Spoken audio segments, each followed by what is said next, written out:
It's also interesting to me that this is the sort of exhibition that the parent and the child can enjoy them together. They experience it together. They see the artifacts and they can have a conversation about what the family might have been experiencing or what it may have been on the ship. And it's not often that a family can do that. I used to be in family entertainment, and if it was a Disney on Ice or the Big Apple Circus, the parent would bring the child wanting to see the reaction of the child. They had seen a circus before, they had seen an ice show before, but they may have never experienced this. So it's that light bulb is going off over both of them at the same time. Welcome to Season 3 of Titanic Talk. Nelson Aspen and Alexandra Boyd launch once again onto the digital airwaves with some very special event episodes. Here we feature stories from the independent documentary Ship of Dreams Titanic Movie Diaries and continue to explore all aspects of the iconic ship. From James Cameron's epic, groundbreaking movie to the history and legacy of Titanic herself. Actors, historians, authors, descendants and fans come here to talk about Titanic. This is your first-class ticket to everything aboard the Ship of Dreams. Ship of Dreams Titanic Movie Diaries is distributed in the US by Freestyle Digital Media. It's now available to rent or own on Apple TV, Amazon, and many other platforms. Please be sure to like and leave a review. Here we go with another episode of Titanic Talk. I'm Nelson Aspen, and my co-host is the lovely Alexandra Boyd, known to a lot of you for her wonderful documentary, Ship of Dreams, Titanic Movie Diaries. And today, as we launch into our next phase of episodes, yes, we are at over 50 now, so that's something to be proud of. We are welcoming a gentleman that I have met virtually, and now we get to meet him through Zoom as well. He is one of the presenting partners of the Titanic exhibition. His group, the Gold Group, is the presenting partner. The sponsorship by RMS Titanic Inc. You know they have premier artifacts from the wreck of the Titanic. Mr. Joseph Gold, welcome to Titanic Talk. Hey, thanks. I think it'll be fun to be here. Well, I think it will be, but we'll see. Let me know in a half an hour. I was going to say, I'll give you the lowdown on that. And Joe, this is Alexandra Boyd. I don't know which square in your Zoom frame you're seeing her in, but she has created a magnificent documentary about the Ship of Dreams. And I'm curious to know how you got involved with Titanic. Was this a natural fit for your company to partner up? And what's your Titanic history?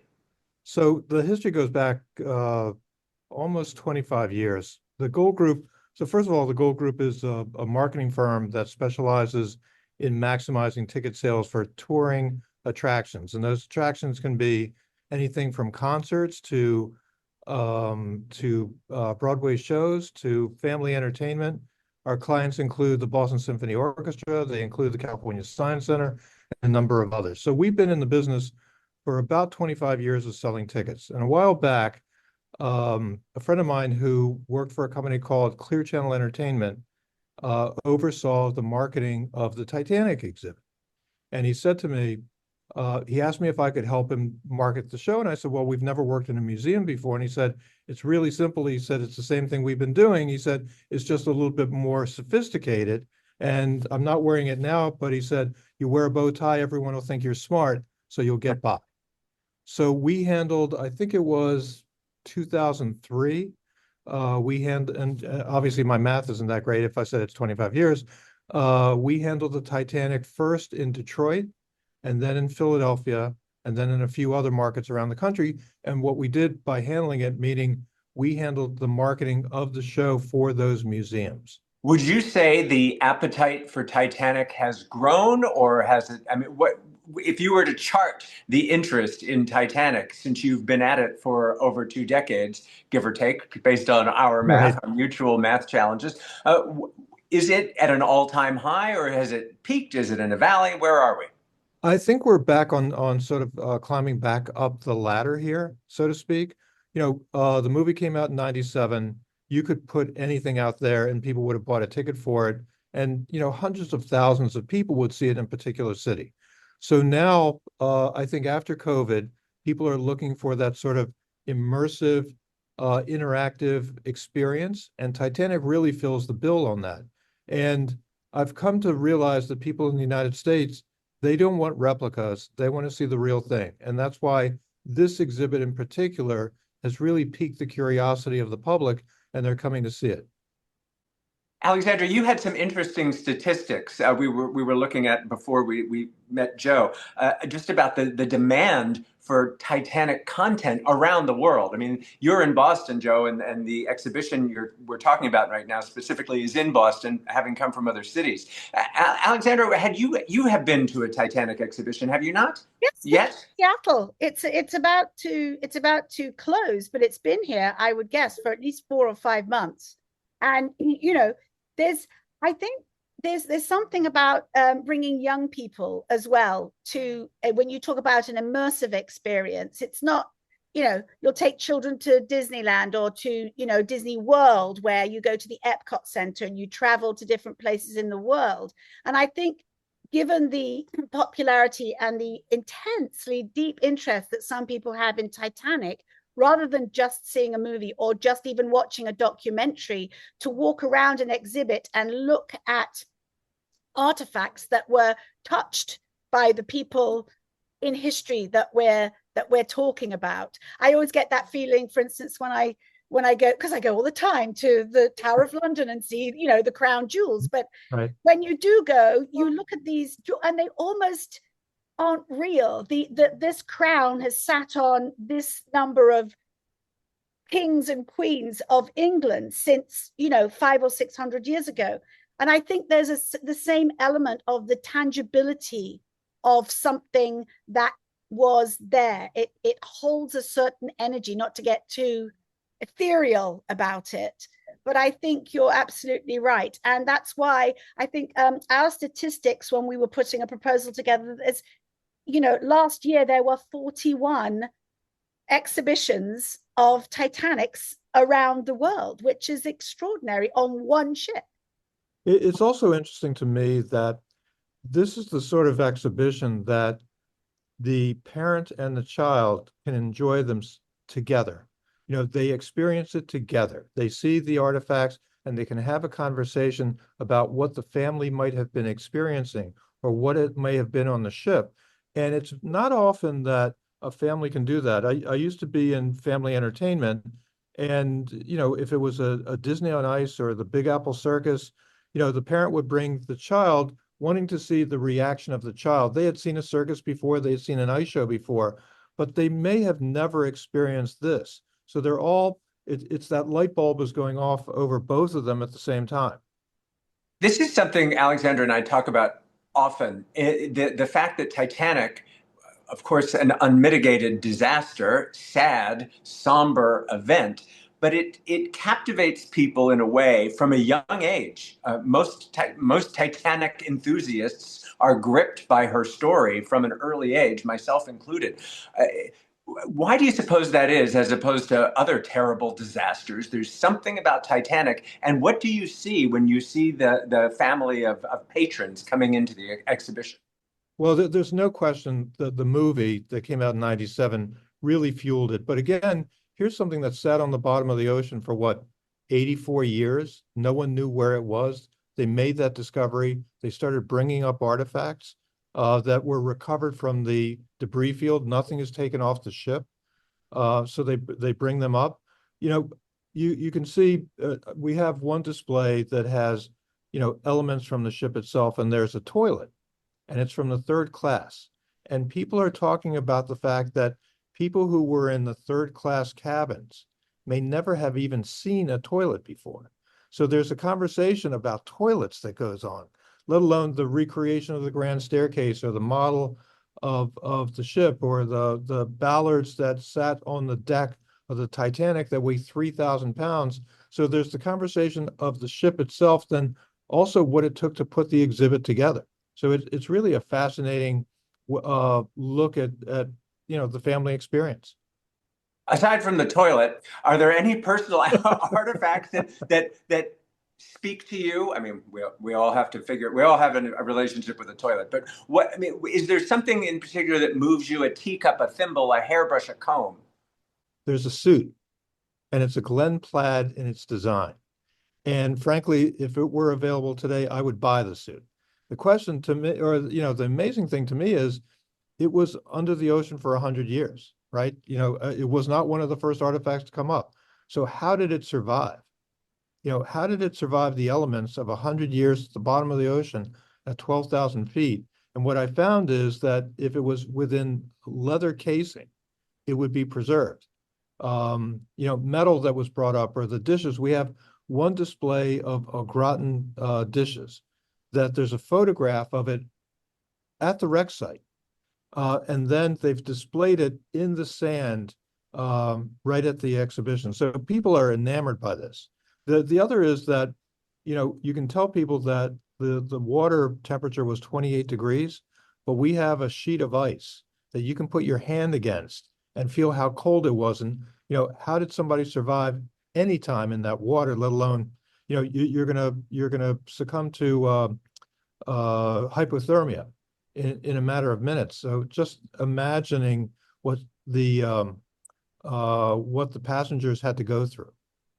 I imagine your relationship now with the RMS Titanic folks. You must know a lot of them, and maybe speak to the preservationists. And yeah, sometimes I think you imagine these people that sit in a dark room with a little brush and magnifying glasses while they're diligently working, but they're probably not all bookish scientist types. What are the folks like that you're working with from RMS Titanic? Well, the person who's the president, Thomasina Ray, she's very, very dedicated to the preservation and the security of the objects. So when they bring them into the building, first of all, they don't bring them in until they're ready, until the entire exhibition is set up. The cases are fastened down to the floor, that security is in the building. They bring the artifacts in, and even though my company is overseeing it and for lack of a better term, fitting the bill for everything that's happening, we can't even be in the room. Huh. It's Thomasina, maybe an assistant, and one other person, and security is guarding that gallery, and nobody can get near it. So what they do to preserve the artifacts, that I couldn't tell you. I think though that I believe there's another expedition going down next year, or maybe this year, I'm not sure, that will recover additional artifacts to be brought up. I'm certainly not a scientist. I'm the businessman behind this. And it must be big business. I mean, you keep doing it year after year. Does the exhibitions, I mean, you're saying they're going to retrieve some more artifacts. Do they change and evolve? How have you seen it grow and metamorphose over the decades? So there's, I believe they brought up 5,500 artifacts. There's a permanent installation in Las Vegas at the Luxor Hotel. There's a permanent installation in Orlando, Florida. We have one here, obviously, in Boston. There's one that just opened, I believe, a week ago or 2 weeks ago at the Liberty Science Center in North Jersey. So the touring exhibits themselves don't really change because the artifacts themselves, are dedicated to each touring unit or stationary unit. They're creating one now, though, I believe that will open somewhere in the Middle East, I think Saudi Arabia, or maybe in Dubai, and be displayed for about 3 years in different cities. So when we made our deal with the people at RMS Titanic, we told them that we had to have at least 250 artifacts, which we do. And we wanted the recreation of the first class hallway, recreation of the first class cabin and the third class cabin.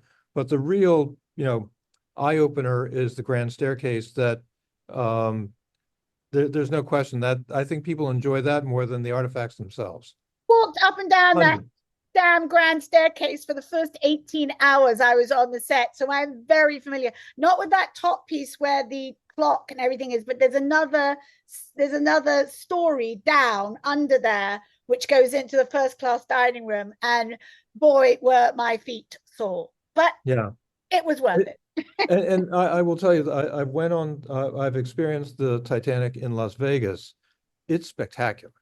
I mean, you have an opportunity to walk out on the deck and see what the passengers saw at night. The wind is blowing in your face. It's really great. What we And the have big here in piece, Boston, they I'm have the sorry, big piece as they well. do have the big piece, right? And I remember when that piece was touring. So that piece weighs, what is it, 12 tons or I can't 10 imagine tons? what it weighs. And they would install it into museums. And what we have, the overwhelmingly people love the exhibition. Occasionally we'll get an interesting review that, somebody reviewed the show and said they would like to have known the story if the passenger that's profiled on one of the placards, if they lived or died. And I said, well, you get to the end and you're able to look that up. I said, it's part of the theatrical presentation. Well, they didn't like my explanation. And somebody else told in the review said they didn't like the food that we served. It wasn't in keeping with the Titanic. And I thought, we don't have any food service. You can't even buy a snack. You can't buy a bottle of water. Yet they complained about the food that we served. And I thought, well, there's no accounting for some people. Oh, memory. But overwhelmingly, people love our exhibition. And your current exhibition is there through the end of May 2025. Is that correct? Right. We're here till June 1st is the last day. And then does it pack up like a circus and move to another town, or do you wait and you get notified when they want to come back through Boston? So it's going to go somewhere else. I have no idea where it's going. We're in conversation with RMS Titanic to open it in another city, probably later in the year. But the one that's here has already committed to another city, and where that is, I don't know. And from a business standpoint, because you're a businessman that has, you've have a business connection to Titanic. It is good business. It's reliable business. And, you say they're going to be retrieving some more artifacts from the wreck. And what I appreciated and picked up on was you said that these are items retrieved from the debris field, that nothing is taken from the ship, because there's always a great deal of controversy about the hallowed ground of the ship itself. Right. So if you can speak to that from the terms of RMS Titanic and their sort of policies or commitment to the integrity of the wreck. So the first thing before we do that, we'll go back just for a second. I've been in the business a very, very long time. I've had my company for about 25 years. And prior to that, I was with the largest live entertainment company in the world. There's no such thing as a sure thing in entertainment. I don't know if you recall, but in 2020, there was something called COVID. And if you were in our business, you were out of business.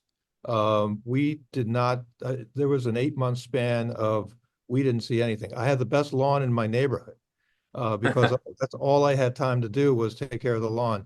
And you never know in our business what might happen. It's been interesting in Boston. In 1998, there was a display of Titanic artifacts, but the exhibit that we're currently presenting has never been to Boston. It has been everywhere. 35 million people have seen this exhibition. But again, you can't account for nature. You never know what's going to happen or what the competition might be. And it's a huge roll of the dice. So we're pleased. Our, sales are good. We hope they continue, but it's a long 3 months before we close and you never know what can happen.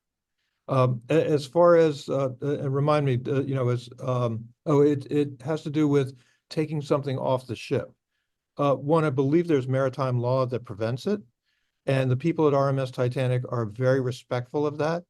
And it's, I believe the two pieces of the wreck are as much as a half a mile apart. So when the ship broke and things emptied out of the ship, that's what's been recovered. Now, again, I'm not an explorer, I haven't been to the wreck, but as the ship deteriorates, other things are falling out and they will be recovered. If they're not recovered, they'll be lost forever.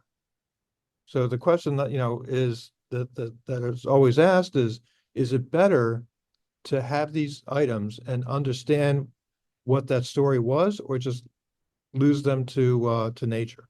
Well, it's akin to an archaeological dig, isn't it? When you Yes. think of recovering an entire city and from thousands of years ago, and what you learn about the people and their lives, and 113 years ago is not that long ago for us to reach back and understand. but just a social aspect of third class passengers using a flushing toilet for the first time, many of them maybe, is a conversation that you have because the loo is there. And I'm in two minds. I wouldn't campaign one way or the other, I don't think, but I think you make a very good case for the fact that it's history and tangible things that we can learn about people's lives. I know one of the big takeaway I got from the Seattle exhibition was that we know the big names, the rich names, the John Jacob Astors, the Guggenheims, the people who perished, and the people who are portrayed in James Cameron's Titanic or in many documentaries.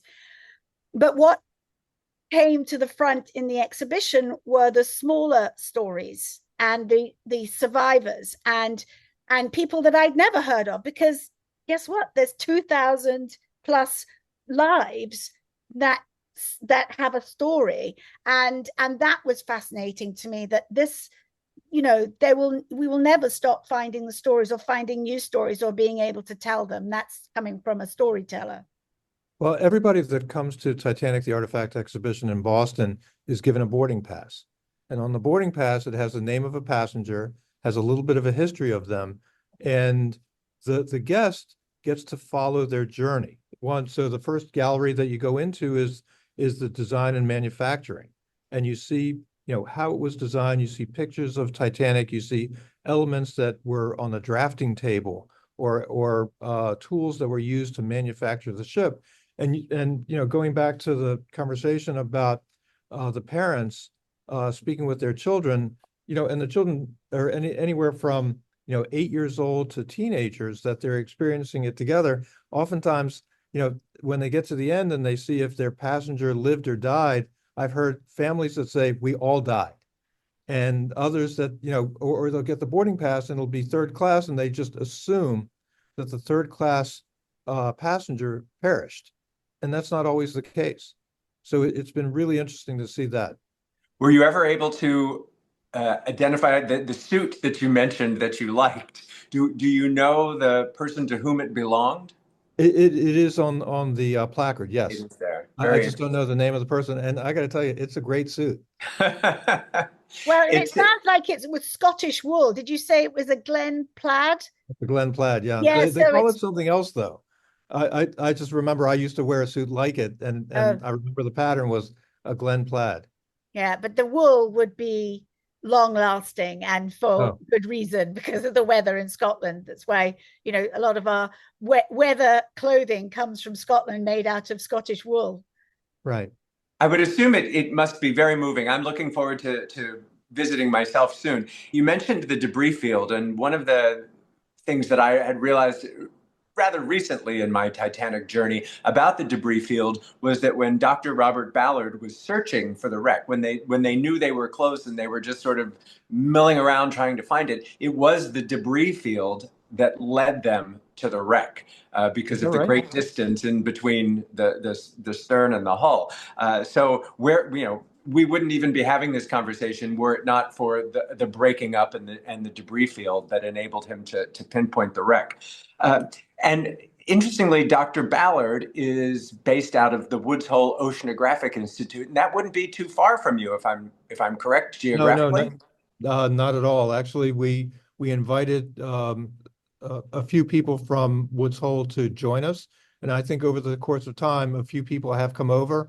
I remember when we first opened it in October, there was somebody who was walking through the exhibition, and they were just sort of shaking their head in approval of the respect that we've shown for the artifacts and the way that they're displayed and the story that's being told.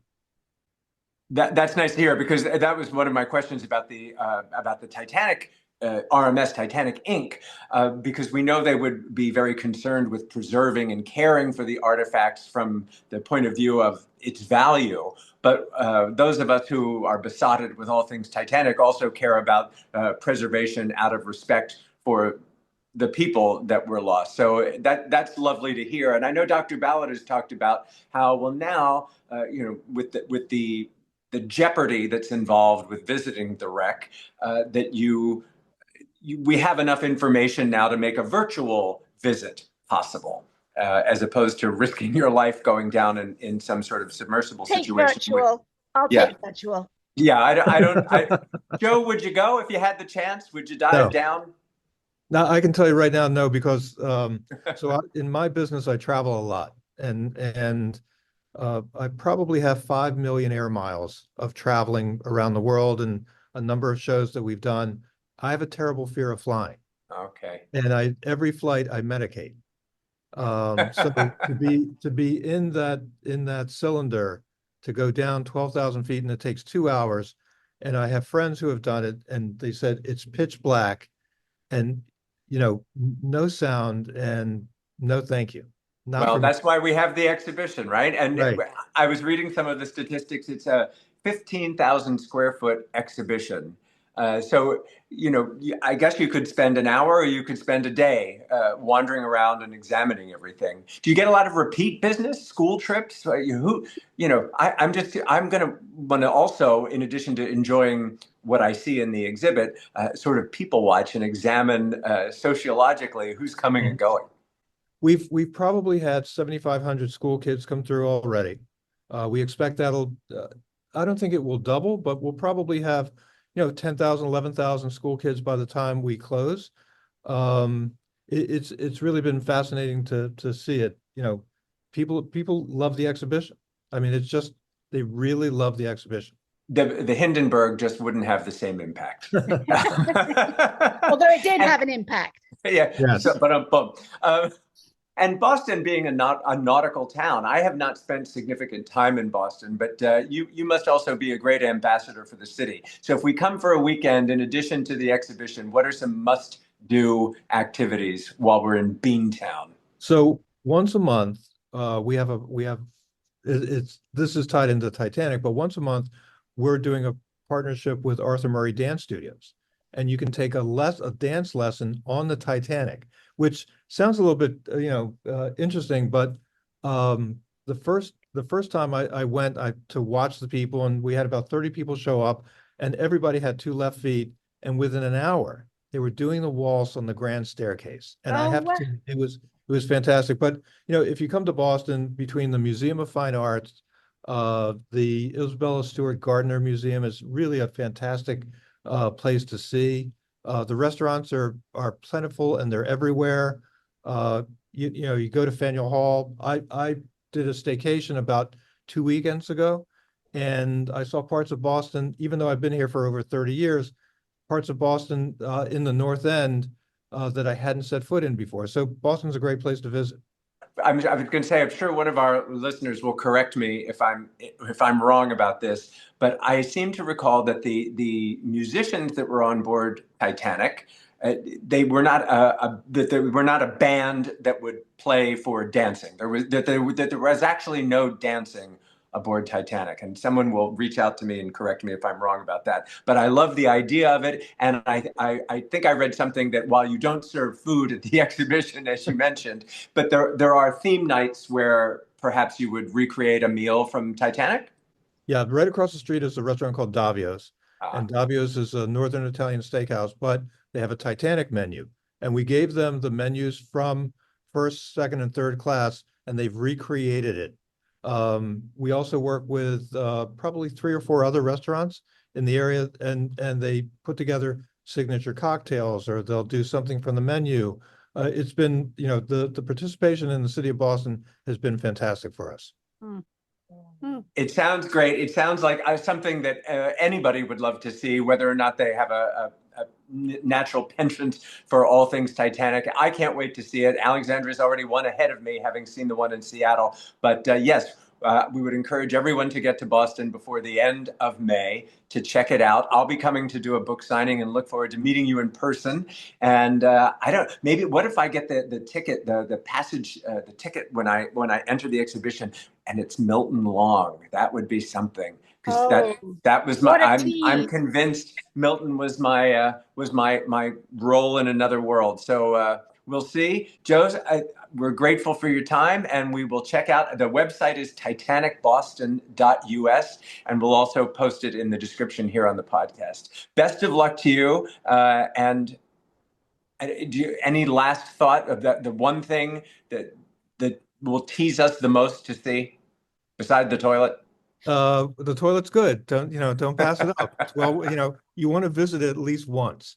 No, I think, where the show is, it's right in the heart of Boston. It's right near public transportation, but there, when you see the detail of what we have, so in one of the displays, there are fragrances that are taken from the bottom of the ocean. There's somebody's eyeglasses. There's, as I mentioned, the suit of clothing. There's dishes and silverware. You see pictures of the gym and the baths that were on Titanic. It's really, it's something to see and something that I think people will remember forever. Man, I cannot wait. And I know it's been extended already. I wouldn't be a bit surprised if the demand is such that you have to do it again. We have a podcast on that perfume as well. The fragrance. The story of right? fragrances. Yes. Immortal Perfumes is a Seattle company here run by Jen Seams, and she tells that story of the fragrances. So there's a tie in there if people are perfume heads. Yeah. Fantastic. Well, I really appreciate you having me on. And as I said in the beginning, I thought it'd be fun, and it has been fun. So thank you very much. It's been tremendous. Thank you so much, Joe. You take care. Great. My pleasure. Thank you. If you've enjoyed this podcast, please leave a review. And if you'd like to hear more podcasts like this, hit the subscribe button. For information on where you can see Ship of Dreams, Titanic Movie Diaries, go to shipofdreamsfilm.com. Titanic Talk is a production of Ship of Dreams Film Limited. We've launched a line of Titanic Talk merch. A cap, a mug, a tote, a t-shirt or a hoodie. You'll be sure to find a unique gift for the Titaniac in your life. Look for the link in the notes and on Instagram, or go to bit.ly/Titanic Talk Shop.